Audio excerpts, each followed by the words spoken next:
ಭಾರತದ ಸಂವಿಧಾನ, ಒಕ್ಕೂಟ ಮತ್ತು ಅದರ ಭೂಪ್ರದೇಶ. ಸಂವಿಧಾನದ ಮೊದಲನೆಯ ಭಾಗದಲ್ಲಿ ಕಂಡುಬರುವ 1ರಿಂದ 4ನೇ ವಿಧಿಗಳು ಒಕ್ಕೂಟ ಮತ್ತು ಭೂಪ್ರದೇಶಗಳಿಗೆ ಸಂಬಂಧಿಸಿದೆ. ರಾಜ್ಯಗಳ ಒಕ್ಕೂಟ. ಭಾರತ ಸಂವಿಧಾನದ ಯಾವುದೇ ಭಾಗದಲ್ಲಿ ಸಂಯುಕ್ತ ವ್ಯವಸ್ಥೆ ಎಂಬ ಪದಗಳ ಬಳಕೆಯಾಗಿಲ್ಲ.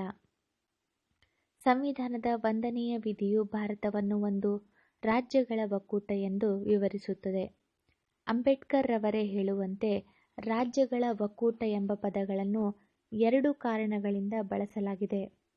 ಮೊದಲನೆಯದಾಗಿ, ಭಾರತ ಒಕ್ಕೂಟ ವ್ಯವಸ್ಥೆಯು ಅಮೆರಿಕ ಒಕ್ಕೂಟ ವ್ಯವಸ್ಥೆಯಂತೆ ಘಟಕಗಳ ನಡುವಣ ಒಪ್ಪಂದದ ಫಲವಾಗಿ ಅಸ್ತಿತ್ವಕ್ಕೆ ಬಂದುದಲ್ಲ. ಒಕ್ಕೂಟ ಘಟಕಗಳಾದ ರಾಜ್ಯಗಳು ಒಕ್ಕೂಟ ವ್ಯವಸ್ಥೆಯಿಂದ ಸಿಡಿದು ಹೊರಗೆ ಹೋಗುವ ಹಕ್ಕು ಹೊಂದಿರುವುದಿಲ್ಲ. ಹೀಗೆ ಭಾರತದ ಸಂಯುಕ್ತ ವ್ಯವಸ್ಥೆಯನ್ನು ನಾಶಪಡಿಸಲು ಸಾಧ್ಯವಿಲ್ಲವಾದುದರಿಂದ ಇದನ್ನು ಒಕ್ಕೂಟ ವ್ಯವಸ್ಥೆ ಎಂದು ಕರೆಯಲಾಗಿದೆ. ಒಂದು ಸಮಗ್ರ ಭೂಪ್ರದೇಶವಾದ ಭಾರತವನ್ನು ಆಡಳಿತದ ಅನುಕೂಲಕ್ಕಾಗಿ ವಿವಿಧ ರಾಜ್ಯಗಳನ್ನಾಗಿ ವಿಭಜಿಸಲಾಗಿದೆ. ಭಾರತವು ರಾಜ್ಯಗಳ ಒಕ್ಕೂಟ ಎಂಬ ಪದವು ನಾವು ಅತ್ಯಂತ ಪ್ರಬಲ ಕೇಂದ್ರ ಸರ್ಕಾರವುಳ್ಳ ಸಂಯುಕ್ತ ಪದ್ಧತಿಯನ್ನು ಹೊಂದಿದ್ದೇವೆ ಎಂಬುದನ್ನು ತೋರಿಸುತ್ತದೆ. ಭಾರತವು ವಿವಿಧ ಜನಾಂಗ, ಜಾತಿ, ಭಾಷೆ, ಧರ್ಮಗಳಿಗೆ ಸೇರಿದ ಜನರು ವಾಸಿಸುವ ವೈವಿಧ್ಯಮಯವಾದ ದೇಶವಾಗಿದೆ.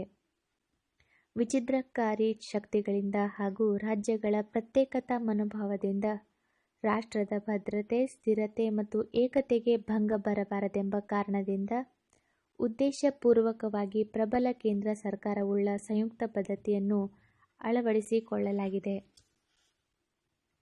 ಭಾರತದ ಒಕ್ಕೂಟ. ಸಂವಿಧಾನದ 1ನೆಯ ವಿಧಿಯ ಪ್ರಕಾರ ಭಾರತದ ಒಕ್ಕೂಟವನ್ನು 3 ಭಾಗಗಳಾಗಿ ವರ್ಗೀಕರಿಸಬಹುದು. ರಾಜ್ಯಗಳು, ಕೇಂದ್ರಾಡಳಿತ ಪ್ರದೇಶಗಳು, ಭಾರತ ಸರ್ಕಾರದಿಂದ ಯಾವುದೇ ಸಂದರ್ಭದಲ್ಲಿ ವಶಪಡಿಸಿಕೊಳ್ಳಬಹುದಾದ ಭೂಪ್ರದೇಶಗಳು. ಭಾರತದ ಒಕ್ಕೂಟವು ಪ್ರಸ್ತುತ 29 ರಾಜ್ಯಗಳು ಹಾಗೂ 7 ಕೇಂದ್ರಾಡಳಿತ ಪ್ರದೇಶಗಳಿಂದ ಕೂಡಿದೆ. ಅವುಗಳೆಂದರೆ ಆಂಧ್ರಪ್ರದೇಶ, ಬಿಹಾರ, ಕೇರಳ, ತಮಿಳುನಾಡು, ಕರ್ನಾಟಕ, ಪಂಜಾಬ್, ಉತ್ತರ ಪ್ರದೇಶ, ಜಮ್ಮು ಮತ್ತು ಕಾಶ್ಮೀರ, ಹರ್ಯಾಣ, ಮಣಿಪುರ, ಮೇಘಾಲಯ, ಮಿಜೋರಾಂ, ಗೋವಾ, ಉತ್ತರಾಖಂಡ, ಅಸ್ಸಾಂ, ಗುಜರಾತ್, ಮಧ್ಯಪ್ರದೇಶ, ಮಹಾರಾಷ್ಟ್ರ, ಒರಿಸ್ಸಾ, ರಾಜಸ್ಥಾನ, ಪಶ್ಚಿಮ ಬಂಗಾಳ, ನಾಗಾಲ್ಯಾಂಡ್, ಹಿಮಾಚಲ ಪ್ರದೇಶ, ತ್ರಿಪುರಾ, ಸಿಕ್ಕಿಂ, ಅರುಣಾಚಲ ಪ್ರದೇಶ, ಛತ್ತೀಸ್ಗಢ, ಜಾರ್ಖಂಡ್ ಮತ್ತು ಹೈದರಾಬಾದ್. ಕೇಂದ್ರಾಡಳಿತ ಪ್ರದೇಶಗಳು ಅಂಡಮಾನ್ ಮತ್ತು ನಿಕೋಬಾರ್ ದ್ವೀಪಗಳು, ಚಂಡೀಗಢ, ದಾದ್ರಾ ಮತ್ತು ನಗರ್ ಹವೇಲಿ, ದಾಮನ್ ಮತ್ತು ದಿಯು, ದೆಹಲಿ, ಲಕ್ಷದ್ವೀಪ, ಪುದುಚೇರಿ. ದೇಶೀಯ ಸಂಸ್ಥಾನಗಳನ್ನು ಒಟ್ಟುಗೂಡಿಸಿದ್ದು. ಸ್ವತಂತ್ರ ಬಂದ ಸಂದರ್ಭದಲ್ಲಿ ಭಾರತವು ಬ್ರಿಟಿಷ್ ಪ್ರಾಂತ್ಯಗಳು ಮತ್ತು ದೇಶೀಯ ಸಂಸ್ಥಾನಗಳು ಎಂಬ 2 ವಿಧವಾದ ರಾಜಕೀಯ ಘಟಕಗಳಿಂದ ಕೂಡಿತ್ತು. ಬ್ರಿಟಿಷ್ ಪ್ರಾಂತ್ಯಗಳು ಬ್ರಿಟಿಷ್ ಸರ್ಕಾರದ ನೇರ ಆಡಳಿತಕ್ಕೆ ಒಳಪಟ್ಟಿದ್ದವು. ದೇಶೀಯ ಸಂಸ್ಥಾನಗಳು ಅಲ್ಲಿನ ರಾಜರ ಆಡಳಿತದಲ್ಲಿದ್ದರೂ ಬ್ರಿಟಿಷ್ ಸಾಮ್ರಾಜ್ಞಿಯ ಸಾರ್ವಭೌಮತ್ವಕ್ಕೆ ಒಳಪಟ್ಟಿದ್ದವು. ಭಾರತ ಸ್ವತಂತ್ರ ಕಾಯ್ದೆ 1947 ಭಾರತ ಮತ್ತು ಪಾಕಿಸ್ತಾನ ಎಂಬ 2 ಸ್ವತಂತ್ರ ಡೊಮಿನಿಯನ್ಗಳನ್ನು ಸೃಷ್ಟಿಸಿದ್ದಲ್ಲದೆ ದೇಶೀಯ ಸಂಸ್ಥಾನಗಳಿಗೆ 3 ಆಯ್ಕೆಗಳನ್ನು ನೀಡಿತು: ಭಾರತವನ್ನು ಸೇರುವುದು, ಪಾಕಿಸ್ತಾನವನ್ನು ಸೇರುವುದು, ಸ್ವತಂತ್ರವಾಗಿ ಉಳಿಯುವುದು. 552 ದೇಶೀಯ ಸಂಸ್ಥಾನಗಳ ಪೈಕಿ 549 ಸಂಸ್ಥಾನಗಳು ಭಾರತವನ್ನು ಸೇರಿದವು. ಹೈದರಾಬಾದ್, ಜುನಾಗಢ ಮತ್ತು ಕಾಶ್ಮೀರ ಈ 3 ಸಂಸ್ಥಾನಗಳು ಭಾರತದೊಂದಿಗೆ ಸೇರ್ಪಡೆಯಾಗಲು ನಿರಾಕರಿಸಿದವು. ಕಾಲಕ್ರಮೇಣ ಹೈದರಾಬಾದ್, ಜುನಾಗಢ ಹಾಗೂ ಕಾಶ್ಮೀರಗಳು ಅನುಕ್ರಮವಾಗಿ ಪೊಲೀಸ್ ಕಾರ್ಯಾಚರಣೆ, ಜನಮತಗಣನೆ ಹಾಗೂ ವಿಲೀನ ಸೂತ್ರ ಈ ವಿಧಾನಗಳ ಮೂಲಕ ಭಾರತದೊಂದಿಗೆ ಒಂದುಗೂಡಿದವು. 1950ರಲ್ಲಿ ಭಾರತ ಒಕ್ಕೂಟವನ್ನು ಭಾಗ ಎ, ಭಾಗ ಬಿ, ಭಾಗ ಸಿ ಹಾಗೂ ಭಾಗ ಡಿ ರಾಜ್ಯಗಳು ಎಂಬುದಾಗಿ ವರ್ಗೀಕರಿಸಲಾಗಿತ್ತು. ಒಟ್ಟು 29 ರಾಜ್ಯಗಳಿದ್ದವು. ಭಾಗ ಎ, ಬಿ ಮತ್ತು ಸಿ ರಾಜ್ಯಗಳು ಅನುಕ್ರಮವಾಗಿ 9, 9 ಹಾಗೂ 10 ರಾಜ್ಯಗಳನ್ನು ಒಳಗೊಂಡಿದ್ದವು.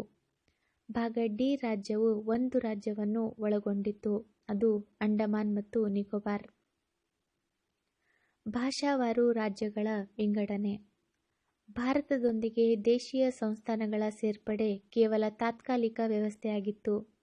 ಭಾಷೆಗಳ ಆಧಾರದ ಮೇಲೆ ರಾಜ್ಯಗಳ ಪುನರ್ವಿಂಗಡಣೆಯಾಗಬೇಕೆಂಬ ಬೇಡಿಕೆಯನ್ನು ದಕ್ಷಿಣ ಭಾರತದ ವಿವಿಧ ಪ್ರಾಂತ್ಯಗಳು ಇಟ್ಟವು. ಈ ಬೇಡಿಕೆಯನ್ನು ಪರಿಶೀಲಿಸಲು ಭಾರತ ಸರ್ಕಾರವು ಕೆಲವು ಸಮಿತಿಗಳನ್ನು ನೇಮಿಸಿತು. ಧಾರ್ ಆಯೋಗ. ಭಾಷೆಗಳ ಆಧಾರದ ಮೇಲೆ ರಾಜ್ಯಗಳನ್ನು ಪುನರ್ವಿಂಗಡಿಸಬೇಕು ಎಂಬ ಬೇಡಿಕೆಯ ಸಾಧಕ ಬಾಧಕಗಳನ್ನು ಪರಿಶೀಲಿಸಲು ಭಾರತ ಸರ್ಕಾರವು 1946ರಲ್ಲಿ ಎಸ್. ಕೆ. ಧಾರ್ ರವರ ನೇತೃತ್ವದಲ್ಲಿ ಭಾಷಾವಾರು ಪ್ರಾಂತ್ಯಗಳ ಆಯೋಗವನ್ನು ರಚಿಸಿತು. ಭಾಷೆ ಆಧರಿಸಿ ರಾಜ್ಯಗಳನ್ನು ಪುನರ್ರಚಿಸಿದ ಆಡಳಿತದ ಅನುಕೂಲತೆಯನ್ನು ಆಧರಿಸಿ ಪುನರ್ರಚಿಸಬೇಕು ಎಂಬುದಾಗಿ 1948ರಲ್ಲಿ ಸಲ್ಲಿಸಲಾದ ತನ್ನ ವರದಿಯಲ್ಲಿ ಧಾರ್ ಆಯೋಗವು ಶಿಫಾರಸು ಮಾಡಿತು. ಜೆ.ವಿ.ಪಿ. ಸಮಿತಿ. ಧಾರ್ ಆಯೋಗದ ಶಿಫಾರಸಿನ ವಿರುದ್ಧವಾಗಿ ವ್ಯಾಪಕ ಪ್ರತಿಭಟನೆ ಕಂಡುಬಂದಿದ್ದರಿಂದ ವಿಷಯವಾಸಲು ಭಾರತ ಇನ್ನೊಂದು ನೆಹರು, ಪಟೇಲ್ ಮತ್ತು ಪಟ್ಟಾಭಿ ಸಿದ್ದರಾಮಯ್ಯ ಮುಂದೆ ಜನಪ್ರಿಯವಾಯಿತು. ವಿಶೇಷವೆಂದರೆ ಈ ಸಮಿತಿಯು ಅಧ್ಯಕ್ಷರನ್ನು ಹೊಂದಿರಲಿಲ್ಲ, 3 ಸದಸ್ಯರೇ ಆಗಿದ್ದರು. 1949ರಲ್ಲಿ ವರದಿ ಸಲ್ಲಿಸಿದ ಈ ಸಮಿತಿ ಭಾಷೆಗಳ ಆಧಾರದ ಮೇಲೆ ರಾಜ್ಯಗಳನ್ನು ಪುನರ್ರಚಿಸುವ ಬೇಡಿಕೆಯನ್ನು ತಿರಸ್ಕರಿಸಿತು. ಆಂಧ್ರ ಪ್ರದೇಶದ ರಚನೆ. ತೆಲುಗು ಭಾಷಿಕರನ್ನು ಒಟ್ಟುಗೂಡಿಸುವುದರ ಮೂಲಕ ಆಂಧ್ರ ಪ್ರದೇಶ ಎಂಬ ರಾಜ್ಯವನ್ನು ರಚಿಸಬೇಕು ಎಂದು ಆಗ್ರಹಿಸಿ 56 ದಿನಗಳ ಕಾಲ ಆಮರಣಾಂತ ಉಪವಾಸ ಕೈಗೊಂಡ ಕಾಂಗ್ರೆಸ್ ನಾಯಕರಾದ ಪೊಟ್ಟಿ ಶ್ರೀರಾಮುಲುರವರು ನಿಧನರಾದರು. ಪರಿಣಾಮವಾಗಿ ಎಚ್ಚೆತ್ತುಕೊಂಡ ಸರ್ಕಾರ 1953ರಲ್ಲಿ ತೆಲುಗು ಭಾಷೆ ಮಾತನಾಡುವವರನ್ನು ಮದ್ರಾಸ್ ರಾಜ್ಯದಿಂದ ಪ್ರತ್ಯೇಕಿಸಿ ಆಂಧ್ರ ಪ್ರದೇಶ ಎಂಬ ಮೊಟ್ಟಮೊದಲ ಭಾಷಾವಾರು ರಾಜ್ಯವನ್ನು ರಚಿಸಿತು. ಡಾ. ಫಜಲ್ ಅಲಿ ಆಯೋಗ. ಆಂಧ್ರ ಪ್ರದೇಶದ ರಚನೆಯು ಭಾಷೆಗಳನ್ನು ಆಧರಿಸಿ ರಾಜ್ಯಗಳನ್ನು ರಚಿಸಬೇಕೆಂಬ ಬೇಡಿಕೆಯನ್ನು ತೀವ್ರಗೊಳಿಸಿತು. ಪರಿಣಾಮವಾಗಿ ಈ ಬೇಡಿಕೆಯನ್ನು ಮರುಪರಿಶೀಲಿಸಲು ಭಾರತ ಸರ್ಕಾರವು ಫಜಲ್ ಅಲಿಯವರ ಅಧ್ಯಕ್ಷತೆಯಲ್ಲಿ 1953ರಲ್ಲಿ ಒಂದು ತ್ರಿಸದಸ್ಯ ಆಯೋಗವನ್ನು ನೇಮಿಸಿತು. ಕೆ. ಎಂ. ಪಣಿಕ್ಕರ್ ಮತ್ತು ಖುಂಜ್ರು ರವರ ಆಯೋಗದ ಸದಸ್ಯರಾಗಿದ್ದರು. 1955ರಲ್ಲಿ ಸಲ್ಲಿಸಲಾದ ತನ್ನ ವರದಿಯಲ್ಲಿ ಆಯೋಗವು ಭಾಷೆಗಳ ಆಧಾರದ ಮೇಲೆ ರಾಜ್ಯಗಳನ್ನು ಪುನರ್ರಚಿಸಬೇಕು ಎಂಬ ಬೇಡಿಕೆಯನ್ನು ಸಮ್ಮತಿಸಿತು. ಒಂದು ಭಾಷೆ ಒಂದು ರಾಜ್ಯ ಎಂಬ ಸಿದ್ಧಾಂತವನ್ನು ಆಯೋಗವು ತಿರಸ್ಕರಿಸಿತು. ರಾಜ್ಯಗಳ ಪುನರ್ರಚನೆಯಲ್ಲಿ ರಾಷ್ಟ್ರೀಯ ಏಕತೆಗೆ ಪ್ರಥಮ ಆದ್ಯತೆಯನ್ನು ನೀಡಬೇಕೆಂಬುದು ಆಯೋಗದ ಸಲಹೆಯಾಗಿತ್ತು. ರಾಜ್ಯಗಳ ಪುನರ್ರಚನೆಯ ಸಂದರ್ಭದಲ್ಲಿ 4 ಪ್ರಮುಖ ಅಂಶಗಳನ್ನು ಪರಿಗಣಿಸಬೇಕು ಎಂದು ಆಯೋಗ ಸಲಹೆ ನೀಡಿತು. ರಾಷ್ಟ್ರೀಯ ಏಕತೆ ಮತ್ತು ಭದ್ರತೆಯ ಸಂರಕ್ಷಣೆ ಹಾಗೂ ಸಂವರ್ಧನೆ, ಭಾಷೆ ಮತ್ತು ಸಾಂಸ್ಕೃತಿಕ ಏಕತೆ, ಆರ್ಥಿಕ ಮತ್ತು ಆಡಳಿತಾತ್ಮಕ ಅಂಶಗಳು, ಪ್ರತಿ ರಾಜ್ಯದ ಜನತೆಯ ಕಲ್ಯಾಣ ಹಾಗೂ ಇಡೀ ರಾಷ್ಟ್ರದ ಕಲ್ಯಾಣ. ಮೂಲ ಸಂವಿಧಾನದಲ್ಲಿ ಕಂಡುಬಂದ 4 ವಿಧವಾದ ರಾಜ್ಯಗಳ ವರ್ಗೀಕರಣವನ್ನು ರದ್ದುಗೊಳಿಸಿದ 16 ರಾಜ್ಯಗಳನ್ನು ಹಾಗೂ 3 ಕೇಂದ್ರಾಡಳಿತ ಪ್ರಾಂತ್ಯಗಳನ್ನು ರಚಿಸಬೇಕೆಂಬುದಾಗಿ ಫಜಲ್ ಅಲಿ ಆಯೋಗ ಸಲಹೆ ನೀಡಿತು. ಭಾರತ ಸರ್ಕಾರವು ಅಲ್ಪ ಸ್ವಲ್ಪ ಬದಲಾವಣೆಗಳೊಂದಿಗೆ ಈ ಶಿಫಾರಸುಗಳನ್ನು ಒಪ್ಪಿಕೊಂಡಿತು. ನವೆಂಬರ್ 1, 1956ರಂದು ಜಾರಿಗೆ ಬಂದ ರಾಜ್ಯಗಳ ಪುನರ್ರಚನಾ ಕಾಯ್ದೆ ಮತ್ತು 7ನೇ ಸಂವಿಧಾನ ತಿದ್ದುಪಡಿ ಕಾಯ್ದೆಗಳನ್ನು ಜಾರಿಗೊಳಿಸುವ ಮೂಲಕ ಭಾಗ ಎ ಮತ್ತು ಭಾಗ ಬಿ ರಾಜ್ಯಗಳ ನಡುವಣ ವ್ಯತ್ಯಾಸಗಳನ್ನು ತೆಗೆದುಹಾಕಲಾಯಿತು. ಭಾಗ ಸಿ ರಾಜ್ಯಗಳನ್ನು ರದ್ದುಗೊಳಿಸಲಾಯಿತು.